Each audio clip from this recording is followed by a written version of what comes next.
o que é melhor para cada um de nós. O livro, ele começa, Abacuque, ele começa levantando aqui duas questões. E nós vamos ler essas duas questões aqui. A primeira, ele perguntou, né, por que o mal crescia tanto em Judá? Por que o mal crescia tanto em Judá, se era a terra do povo de Deus? E por que sobre a nação de Judá? Se a gente ler aqui nos primeiros versos, Abacuque, ele faz essa pergunta, e ele fala assim, de uma forma, assim, que ele estava mesmo desesperado, sabe? E eu vou ler aqui para vocês no verso 2, quem quiser acompanhar, fala assim, até quando, Senhor, clamarei eu, e tu não cuidade e me fazes ver a opressão? Pois a destruição e a violência estão diante de mim. Há contendas e o litígio se suscita. Por esta causa, a lei se afrouxa e a justiça nunca se manifesta, porque o perverso cerca o justo, a justiça é torcida. Parece que a gente está falando assim dos nossos dias. A gente vê tanta coisa acontecendo e a gente chega a questionar Deus. E não é só por conta da pandemia. A pandemia está aí, é uma realidade triste, causa medo sim. Ninguém de nós aqui é melhor do que ninguém para falar, eu não tenho medo. Todos nós temos medo, temos preocupação com a nossa família. E a gente vê a violência aumentando, e parece que a justiça não faz nada, né? Então, Abacuque, ele estava indignado com toda essa situação. Quando ele fala isso, Deus, então, fala com Abacuque, e ele fala para ele que ele vai mandar um povo, os caldeus. Se você ler do verso 5 até o verso 11, ele descreve aqui a natureza desse povo. Era um povo violento, era um povo que só tinha maldade no coração. Era um povo que onde eles chegavam, eles assolavam. Né? As palavras aqui que Deus usa, ele fala que os cavalos deles eram mais velozes do que os outros, que não tinha barreira, que não tinha nada que eles não conseguissem ultrapassar. E que esse povo vinha para fazer um concerto com o povo de Deus. Quando nós lemos isso, a gente fica pensando, mas como assim, né? Deus mandar um povo mau para fazer a nação se voltar para ele?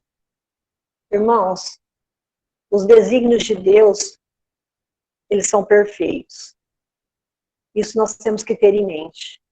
Aconteça o que acontecer na nossa vida, se você está buscando a Deus, se você está buscando uma comunhão com Deus, creia que o que está acontecendo é o melhor para a tua vida. É lógico que Deus nos dá o livre-arbítrio e nós fazemos escolhas. E quando nós fazemos escolhas, as consequências vêm. Nos pedidos, assim, a gente vê, né, as pessoas preocupadas tanto com a saúde, como a situação de muitas pessoas que estão, assim, perdendo o controle. É tanto problema, é tanta coisa que vem na cabeça que a pessoa, muitos, não tem esse suporte. A semana passada, ou retrasada, salvo engano, aqui em Aparecida do Taboado, 2 pessoas, 2 jovens tiraram a vida. Por quê? Porque não tinha essa estrutura, esse conhecimento de Deus, não tinha que passar. Então, quando a gente vai lá para o verso 12 até o 17, a gente vê aqui a intercessão do profeta, né? E aí ele faz ali o segundo questionamento, ele fala, Senhor, mas o Senhor vai usar esse povo para fazer tudo isso, né? Então nós não vamos ler tudo isso, porque senão fica extenso. E ele fala, o Senhor vai usar um povo idólatra, um povo que faz tudo errado. para trazer conserto para o seu povo. E a resposta do Senhor vem novamente para o profeta no capítulo 2. E quando a gente vê aqui o capítulo 2, o verso 1, eu achei muito interessante isso aqui. O profeta Abacuque, ele fala assim, olha, pôr-me-ei na minha torre de vigia, colocar-me-ei sobre a fortaleza, e vigiarei para ver o que Deus me dirá e que resposta eu terei à minha queixa. Quando o Abacuque fala isso, o que Abacuque está mostrando para nós? Ele estava indignado, eles não estavam entendendo o que estava acontecendo, mas ele foi se rebelar? Ele foi blasfemar contra o nome de Deus? Não.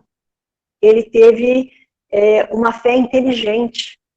Fala que Abacuque, mesmo achando ali, vendo que o mundo estava caindo ao seu redor, ele saiu, ele se isolou, ele foi para um lugar, ele se retirou para orar. E ali ele ficou em oração até esperar a resposta de Deus. Irmãos, como que nós temos agido diante das situações que nos acometem? Nós temos saído, nós temos parado, falando, Senhor, as coisas estão assim, assim, eu não consigo entender por que tudo isso está acontecendo, ou então eu entendo porque eu estou estudando a Bíblia, estou vendo os livros de Espírito de Profecia, e eu estou vendo que tudo está se cumprindo. E, irmãos, quando a gente lê Mateus 24, a gente vê que isso é só o princípio das dores.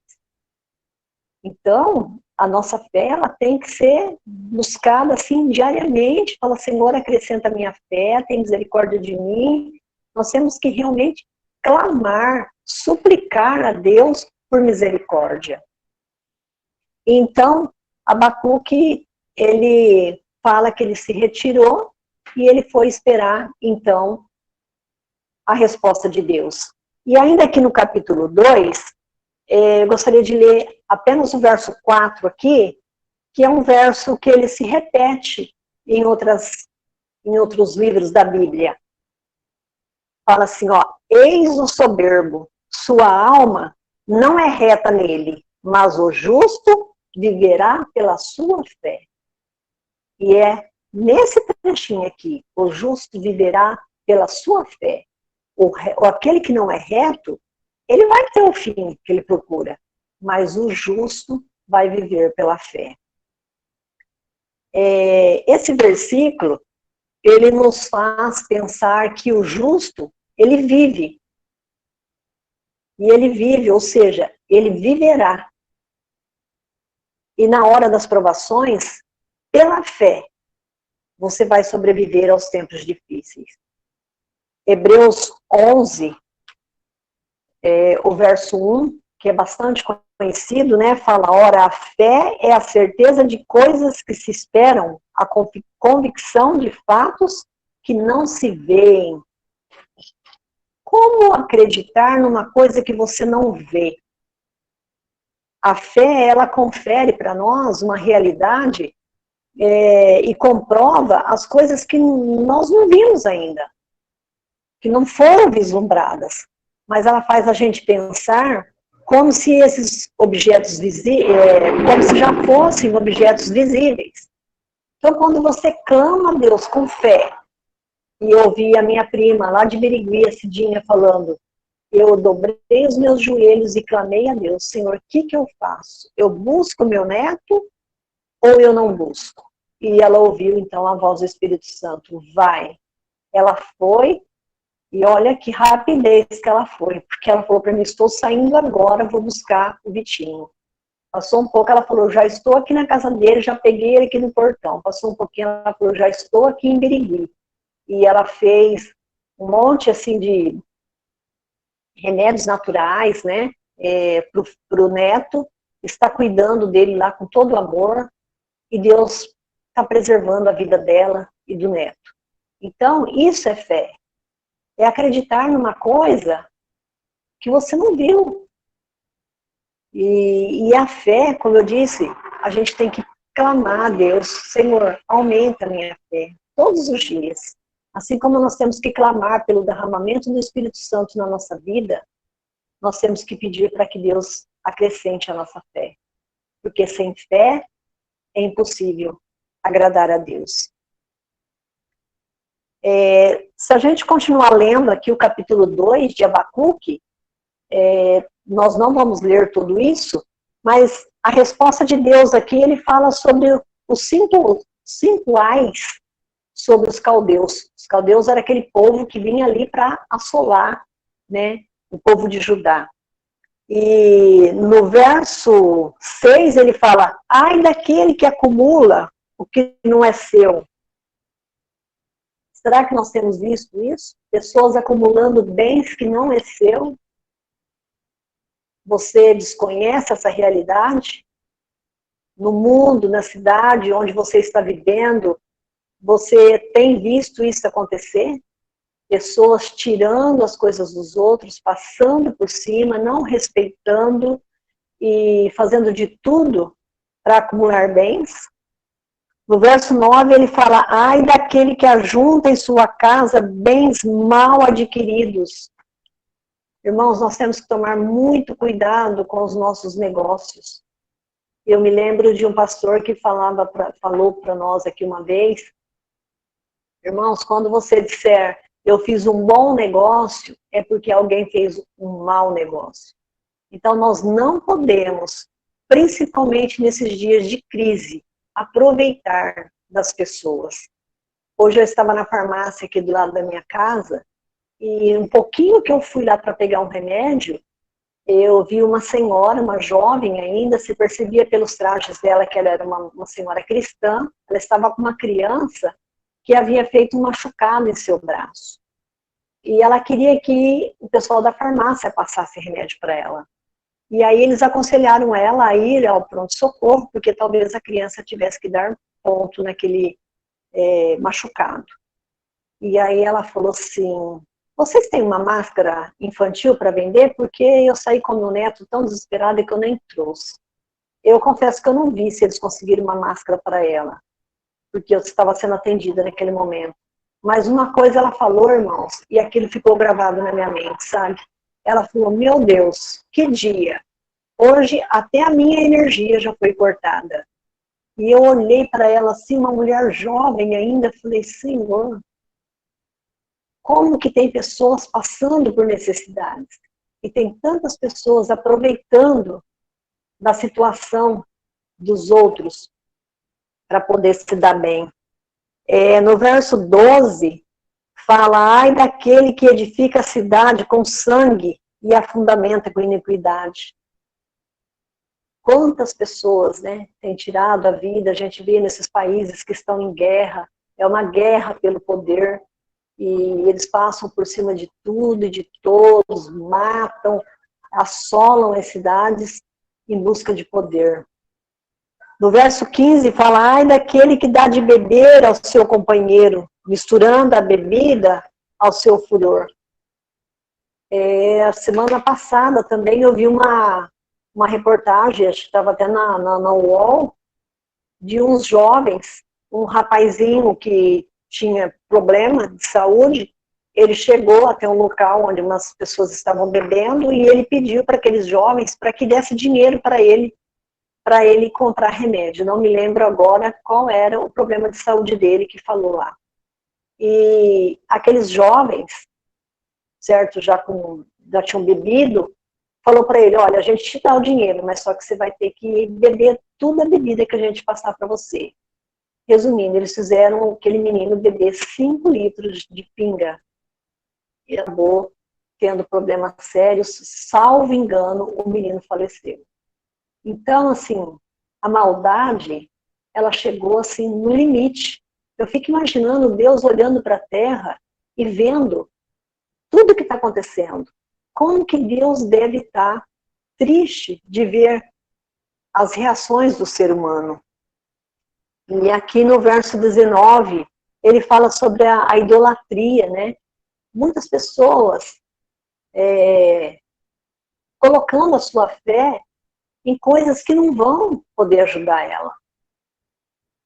No que você tem colocado a sua fé? A sua fé tem que ser em Deus. É só Ele, mais ninguém.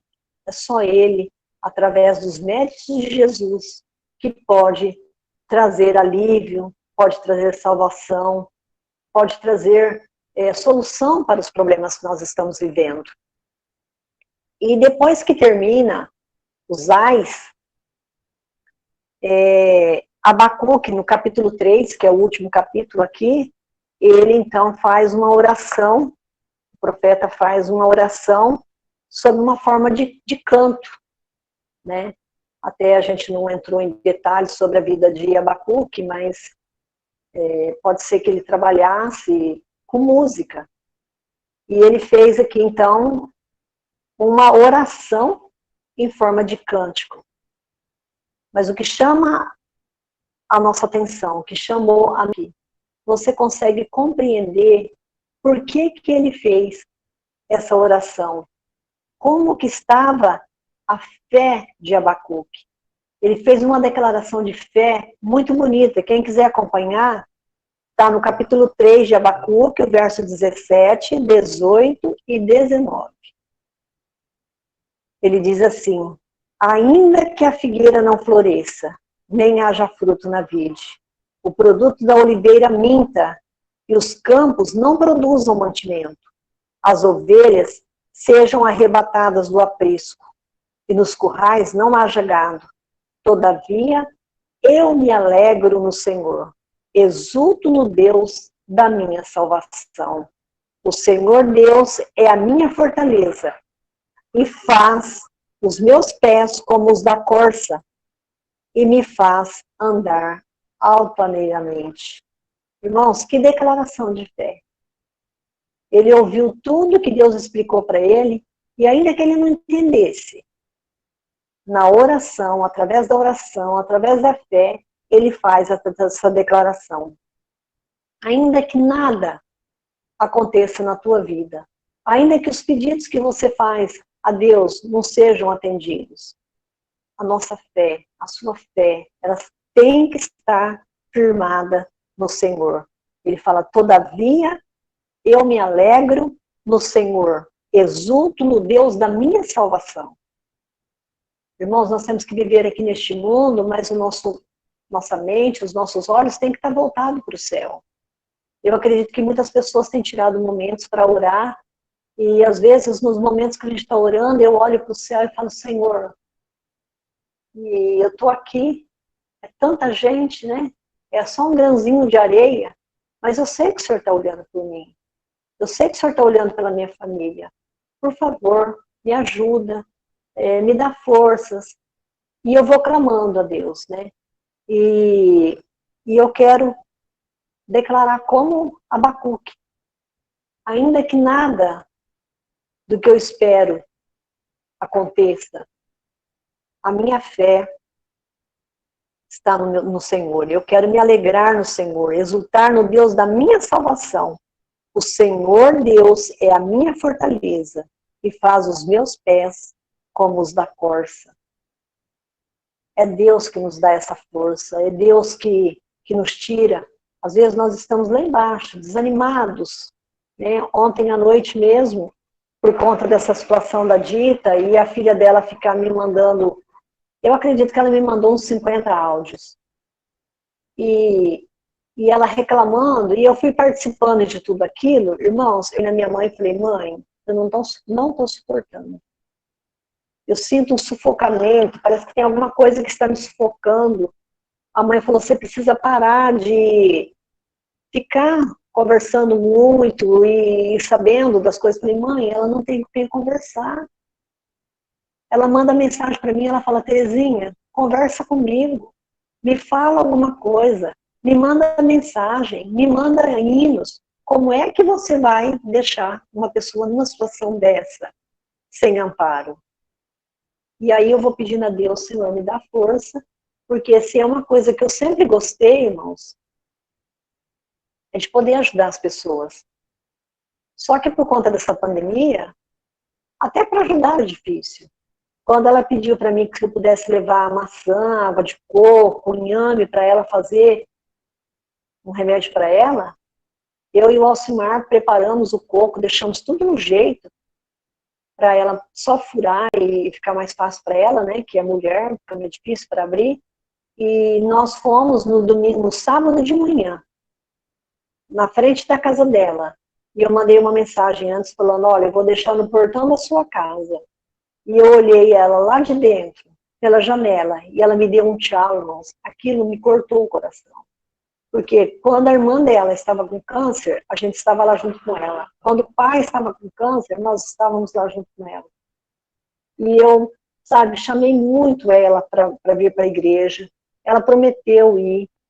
Chegou aí algumas vezes, escolha dela. E agora ela está passando por tudo isso e ela veio me buscar novamente. Então eu peço a Deus, Senhor, me dá força para que eu possa dar palavras de ânimo para ela. E eu quero então finalizar a mensagem dessa noite falando para vocês que na história de Abacuque nós podemos aprender como ele mudou, através da oração, uma profunda aflição em esperança. Então, irmãos, quando estivermos com aquela aflição, sentindo alguma angústia no nosso coração, vamos a Deus, vamos clamar, porque Ele pode transformar essa angústia, essa aflição, em esperança. Eu quero contar aqui um breve testemunho do amor e do cuidado de Deus. A maioria das pessoas aqui sabem que eu tenho um irmão que tem deficiência. Ele vai fazer 54 anos agora em setembro. Mas ele sempre teve uma vida assim, ele se virava, ele tomava banho sozinho, comia, andava de bicicleta, enfim. A deficiência dele era física, mas mental, graças a Deus, ele é muito inteligente. Sozinho na casa da minha mãe, e ele caiu sentado para trás. E ele machucou o joelho. E o médico disse que era caso de cirurgia, que não teria como ele se recuperar. Ele fez um tempo de fisioterapia, desanimou, falou para minha mãe, eu não vou sarar, eu vou ficar o resto da minha vida sentado aqui e eu não vou fazer mais a fisioterapia. E desde então, irmãos, a minha mãe tem colocado comida na boca dele, a minha mãe tem dado banho nele, a minha mãe cuida dele com amor. Quando ele ficar muito tempo sentado, né, assim, às vezes ele algumas necessidades dele, fisiológicas, assim, acaba ficando comprometido. E na semana passada não, desculpa, antes de ontem, a minha mãe estava lavando roupa e o barulho da máquina lá no fundo, ela não ouviu ele chamar. E ele sentiu que estava com uma dor de barriga e que ele precisava, estava dando assim, cólicas mesmo, que ele precisava ir ao banheiro. E ele gritou, minha mãe chamou e minha mãe não ouviu. Irmãos, ele levantou sozinho no quarto, foi ao banheiro. Quando a minha mãe entrou dentro de casa, ele estava voltando para o quarto. A minha mãe falou, João, mas você veio sozinho para o quarto, para o banheiro? Ele falou, a senhora não me ouvia e eu estava desesperado de vontade de ir no banheiro. E ele foi. E Deus cuidou dele, irmãos. Deus levou ele andou sozinho, voltou, sentou, e depois disso ele teve mais uma necessidade de ir, mas aí a minha mãe já acompanhou ele, porque eu sempre falo para ele, João, eu sei que você dá conta de andar, eu sei que Deus te curou, só que eu tenho muito medo, irmãos, que ele caia, porque ir para um hospital nos dias atuais é muito complicado. Então eu falo para ele, toma todo cuidado, né? Mas eu vi assim, quando a mãe me contou, aquilo me arrepiou, eu falei, meu Deus, como o Senhor é maravilhoso. Deus cuida dos teus filhos. A minha mãe, para quem conhece, sabe que ela é uma mulher de oração. É uma mulher que levanta 4h30, 5 horas da manhã, e antes que ela faça qualquer coisa, ela passa 2 horas em comunhão com Deus. E ela tem, assim, uma fé, graças a Deus. A gente tem que tomar os cuidados, né? Mas ela tem uma fé muito grande, um amor muito grande. E ela se preocupa com os vizinhos, ela é muito querida. Então, eu agradeço a Deus tudo que Ele tem feito na nossa vida e pedir, irmãos, quando estivermos tristes, porque é natural de nós, seres humanos, sentir assim, vamos a Deus, vamos clamar a Ele, suplicar, para que Ele derrame sobre nós o Espírito Santo, para que Ele aumente a nossa fé, para que nós nos preparemos, porque muito em breve Jesus vai voltar. E assim, irmãos, nós temos que pensar para tirar tempo do dia. Ellen White fala em um dos seus livros que a gente deveria tirar boa parte do nosso tempo para meditar no sacrifício de Jesus na cruz por cada um estar no céu. Imagina você morando lá com toda a sua família, com seus amigos, com todos aqueles que aceitaram, e você não ter mais choro, não ter mais dor, não ter mais pranto, não ter morte, não ter separação, enfim, tudo isso, não ter violência, tudo isso que hoje nos traz angústia, vai acabar. Que Deus nos abençoe, que Deus nos ajude a buscá-lo incessantemente, para que nós estejamos preparados. Tem um hino que fala, quer vivamos, quer morramos, que seja no Senhor. Então, vamos nos preparar, irmãos. Por igrejas, neste momento também, nos cultos, eu quero ver todos no céu. Que Deus nos abençoe, que Deus continue nos guardando. É minha oração e meu pedido em nome de Jesus. Amém. E agora o Bruninho vai anunciar o hino final aí. Obrigado, mãe, pela mensagem. Deus continue te abençoando e te guiando nesse caminho. Amém. E vamos finalizar o nosso culto cantando o hino Confia em Deus.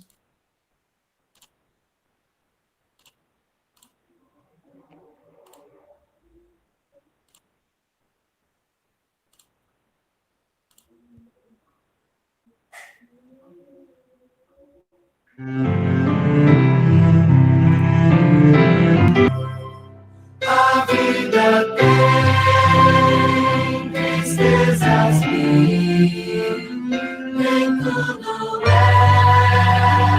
um céu de anil, mas contra a dor é tão sutil. Há um caminho só. Confia em Deus e Ele sempre te ouvirá. Confia em Deus que Ele nunca falhará. Confia em Deus e a negra nuvem passará. Quando o céu escurecer e as sós brilhares teu sofrer, se queres forças receber, há um caminho só. Confia em Deus e Ele sempre te ouvirá. Confia em Deus que Ele nunca falhará. Confia em Deus, renovada e te esqueceres do Senhor, necessitando um Salvador. Caminho só. Confia em Deus e Ele sempre te ouvirá.